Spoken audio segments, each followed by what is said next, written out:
facts that we're able to validate and release at this time. If we still have questions on something, or there's an area that we need to do more investigative work on, we're going to do that work, and that takes time. What we're not going to do is release unverified information, which would only mislead the public, regulators, and others. Also, since I'm level setting here, this report does not include any analysis. That comes later in our investigation. Right now, we are still in the fact-finding phase of this investigation. I often say that the easiest and quickest part of the investigation is determining what happened. The part that takes longer is the how and why. The NTSB prides itself on being the global leader in accident investigations. We are thorough and we're fact-based. Those facts, the evidence, serve as the foundation for our analysis, our probable cause, our findings, and our safety recommendations. Generally, the preliminary report we're releasing today discusses crew experience in terms of flight hours, the history of the flights, much of which was released in my last press conference, information on the recorders. We still have a lot of work to do in this area as the Black Hawk's combined cockpit voice and flight data recorder does not record date information, time information, or helicopter position information. And as I mentioned in the last press conference, there is inconsistency in the data which led us to declare the pressure altitude parameter on the Black Hawk as invalid. We're now in the process of determining whether that may have affected other helicopter systems that used pressure altitude as a data source, such as the altimeters. The report also contains information on the operators, the aircraft involved, air traffic control at the time of the crash, helicopter routes, the airport, emergency response and recovery operations, and the wreckage exams. But what I want to focus on this afternoon is our issuance of a recommendation report that contains 2 urgent safety recommendations to the Federal Aviation Administration, or FAA, concerning the helicopter routes near DCA. Urgent recommendations require immediate action to prevent similar accidents or incidents. When we issue them, we believe a critical safety issue must be addressed without delay. For this investigation, we're reviewing airport operations and prior incidents, including near mid-air collision events. Information gathered from voluntary safety reporting programs and the FAA regarding encounters between helicopters and commercial aircraft near DCA show that from 2011 through 2024, a vast majority of reported events occurred on approach to landing. Initial analysis found that at least one Traffic Alert and Collision Avoidance System, or TCAS, resolution advisory was triggered per month from 2011 through 2024 at DCA due to proximity to a helicopter. TCAS resolution advisories, or RAs, unlike traffic advisories, or TAs, are recommended escape maneuvers, for example, climb or descend, level off. Keep in mind that a TA is issued when the intruding aircraft is about 20 seconds from the closest point of approach, or 0.3 nautical miles, whichever occurs first. They are advisory. RAs indicate a collision threat and require immediate action. In over half of the encounters we reviewed, again from 2011 through 2024, the helicopter may have been above the route altitude restriction. 2/3 of the events occurred at night. We then reviewed commercial operations at DCA and found that between October 2021 and December 2024, there were a total of 944,179 commercial operations at DCA. These are instrument flight rules or IFR departures or arrivals. Again, that number is 944,179 commercial operations at DCA. During that time, again, October 2021 through December 2024, there were 15,214 occurrences or close proximity events between commercial airplanes and helicopters in which there was a lateral separation distance of less than 1 nautical mile and vertical separation of less than 400 feet. There were 85 recorded events that involved a lateral separation of less than 1,500 feet and vertical separation of less than 200 feet. As a result of the accident, U.S. Department of Transportation Secretary Sean Duffy took swift action to ensure safety and restrict helicopter traffic from operating over the Potomac River at DCA until March 31st. And I want to commend him for that and commend the work of the FAA to also take swift action. As that deadline nears, we remain concerned about the significant potential for a future midair collision at DCA, which is why we are recommending a permanent solution today. On the chart to my right is a cross-section of the airspace that extends from runway 33's center line, spanning from the runway to the east bank of the Potomac River. The figure shows the separation distance that would exist according to FAA charts, with a helicopter on Route 4 and an airplane descending on the glide slope to runway 33. As stated in my last press conference and confirmed by the FAA, helicopter routes established by the FAA have no lateral boundaries, and the Baltimore-Washington helicopter route chart includes no warning for helicopters to operate a defined distance from the shoreline. So this shaded region right here represents an approximation of the area in which helicopters could be flown. We know that the helicopter on the accident date was not in this area. It was to the west.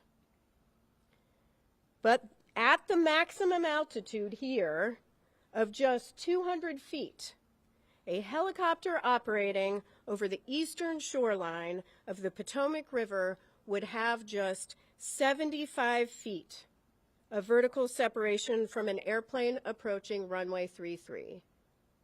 75 feet. That distance decreases if the helicopter is operated farther from the shoreline. And again, this helicopter, the Black Hawk, was operated farther to the west.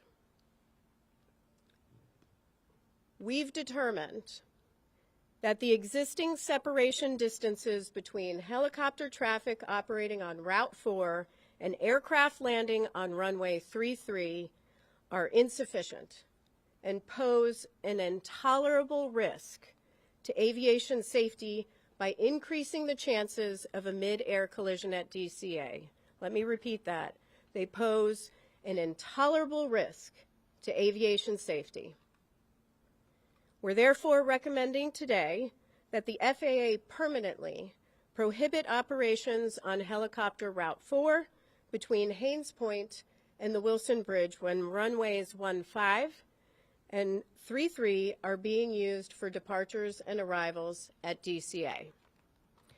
Now, we recognize that a total closure of Helicopter 4 between Haynes Point and the Wilson Bridge during times when runway 15 and runway 33 are in use would restrict a vital aviation corridor used for law enforcement activity, Coast Guard patrols, and continuity of government operations.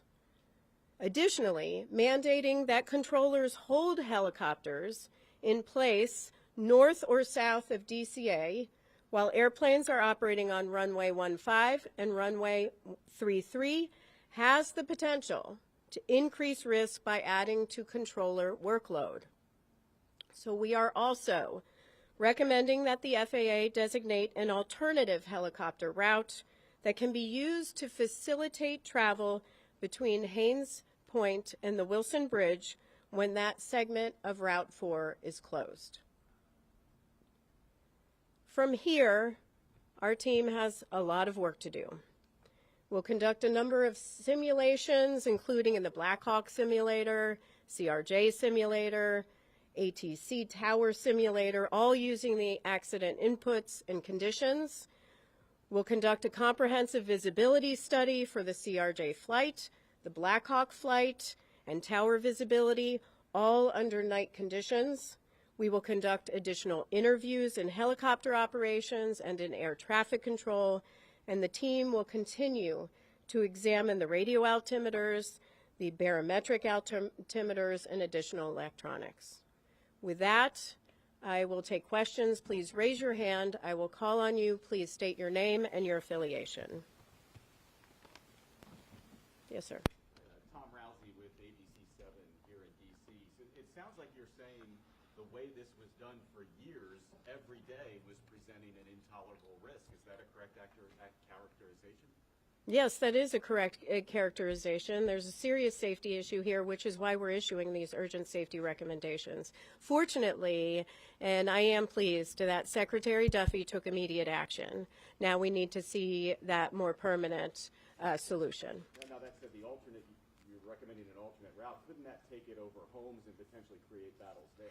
That is something that the FAA has to look at as part of designating that route, which is why we're not prescribing a particular route. That is something they'll have to look at. Next question.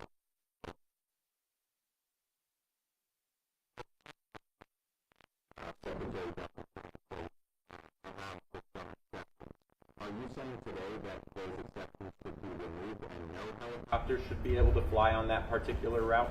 And for those who may not hear the question is about the current exceptions, say for presidential helicopter operations, some life-saving helicopter operations. We are not stating that. What we are leaving that to the FAA. They'll have to determine what is necessary. What we are saying is that there is a safety risk here and they need to take immediate action. And to follow up on you said over half of the helicopters in these close, near collisions, I guess you could call them, were above the 200-foot threshold.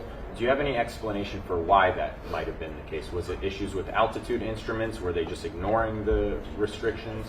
The question is about the half that we believe was over the altitude restriction for the helicopter. We'll look at that as part of our investigation. Thank you. Pete. Please characterize how close a margin of 75 feet is, and then how angry does it make you that it took a fatal crash, the first fatal crash in the United States in decades, for that to expose this issue that was clearly baked into the airspace here? Well, the question is, could I characterize how close 75 feet is and whether this makes me angry? First, 75 feet is very close. That is far too close of a proximity. We have stated it's an intolerable risk to aviation safety. And we have called on DOT, FAA to take action. With respect to how angry it makes me, it does make me angry, but it also makes me feel incredibly devastated for families that are grieving because they lost loved ones. It shouldn't take a tragedy like this to occur. Unfortunately, one did, And so we are calling on action, but there clearly were indicators where safety trending could have occurred.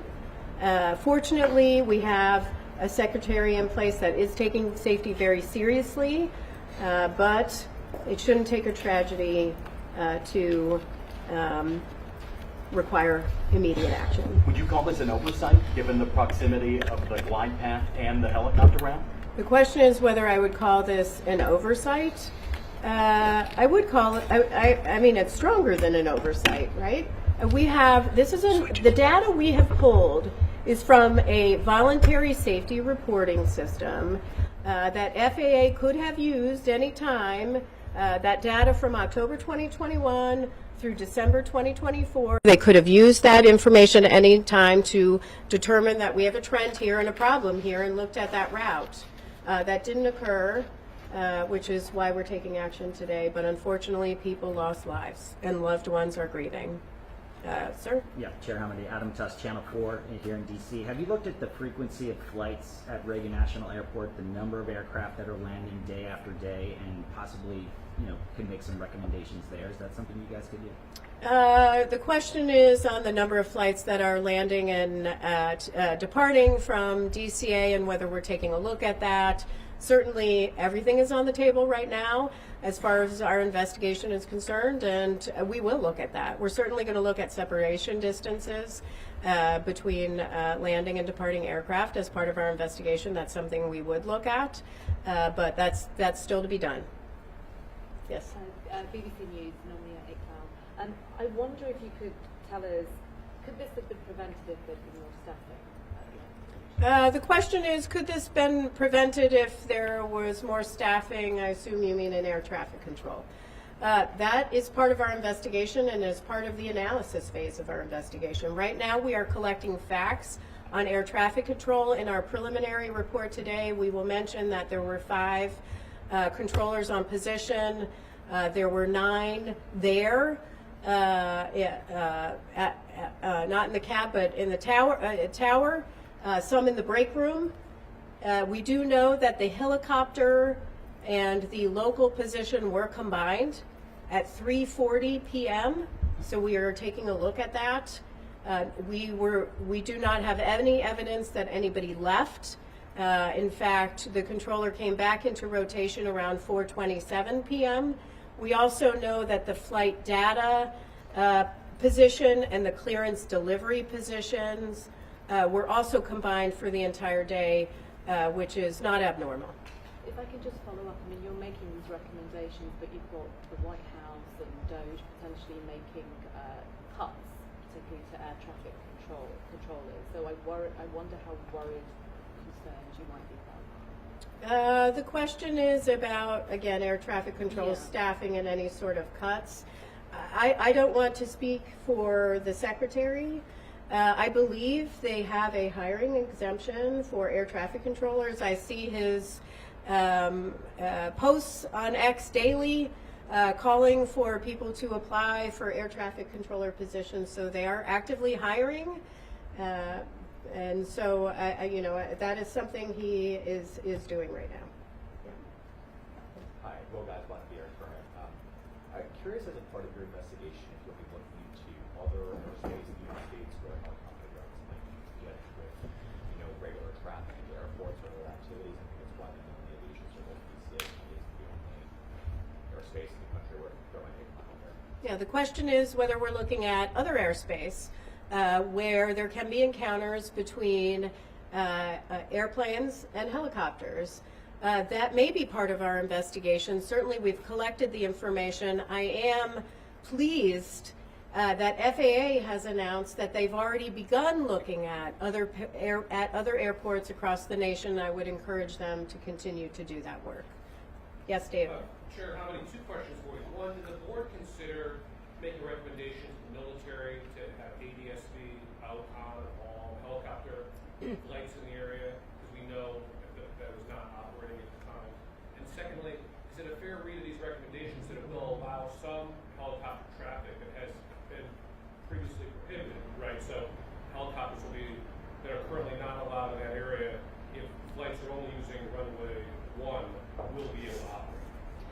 The last question is about runway 1. Yes, our recommendations are focused on runway 15 and runway 33 and prohibiting that helicopter traffic when those are in operation. We did not address runway 1. That can continue. And your other question on ADSB. We still have a lot of work to do on ADSB. We know that the CRJ had ADSB out. It did not have ADSB in. We do have a lot of work to do with the Black Hawk, not just with this Black Hawk, but we are actually looking fleet-wide at the Black Hawk at ADSB. Number one, we have not been able to rule out that in this helicopter, we're looking at whether it was installed correctly, whether it was programmed correctly, whether there was some sort of malfunction, or whether it was turned off. But we're not just leaving that to this helicopter. We're looking at it more broadly to really understand how the Army deals with ADSB. Yes. Leah Brett, Gray Television. In that 13-year span, we said there was at least one air traffic collision avoidance triggered each month. Can you give some context as to what that national average is like for other large airports or other airports near military operations? The question is on the TCAS alerts that we found at least one every month from 2011 through 2024, and could we characterize that more nationally at other airports? Right now we're focused on DCA. FAA is looking at other airports, and we are pleased with that and encouraging them to do that. We also may look at other airports as part of this investigation. 2 more questions? Yep. We'll count that as one. Okay, thank you. So going back to the collision and evidence, it seems like there's a lot of red flags. Did anybody raise like a red alarm before, or is it just came up because of this incident? And then going back to the controllers and the combining, do you have any insight into how often that happens, especially at the DCA tower? Well, with respect to, there's a question on the controllers and how often they combine. I will say the combined positions of flight data and clearance delivery, as we understand it, is pretty normal. With respect to helicopter and local traffic, there are standards that FAA has in place on when they can combine them, and they have to seek certain permissions. But as far as data on how often, that is something we are looking at as part of our investigation. And I'm sorry, your second question was? Oh, going back to the 1 a month, that type of thing. Oh. Did anybody raise an alarm, or did it just come up because you did the deep dive? Regarding, did anyone raise alarm regarding the TCAS RAs that went off at least once a month? Here's how I'll answer it. The 15,214 occurrences that we identified as close proximity events with the help of FAA, close proximity events between helicopters and airplanes between October 2021 and December 2024. Some of those is information they obtain. A number of those are through voluntary safety reporting systems. So that means somebody did flag it and call it in. Is that the NAS or the FAS, or what's the reporting system for that? Well, ASAP reporting system? Yeah, it's the ASAP reporting system. Next question. Yep. Max Marcella from DC News Now. You mentioned that there was a risk if these permanent changes were not put in place. What would your message be to the many people flying in or out of DCA today and in the near future? Well, today, though, with the exception, the question is, what is my message for people flying in and out of DCA? I assume you mean about safety? Yes. I just flew with my daughter out of DCA on a CRJ with PSA Airlines. Aviation is incredibly safe. DCA is where I always fly out of. I say often that your biggest risk is in your personal vehicle when you're going to and from the airport. Aviation is safe. However, there are safety issues and areas where we need to improve to make sure that we are at zero. And so that is the role of the NTSB in investigating. This is why we issue urgent safety recommendations. Thank you very much. Thank you very much.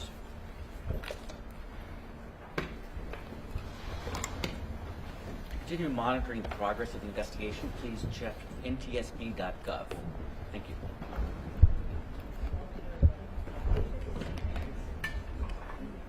Hey, Eric, can we stay here for a bit? Yeah. Okay.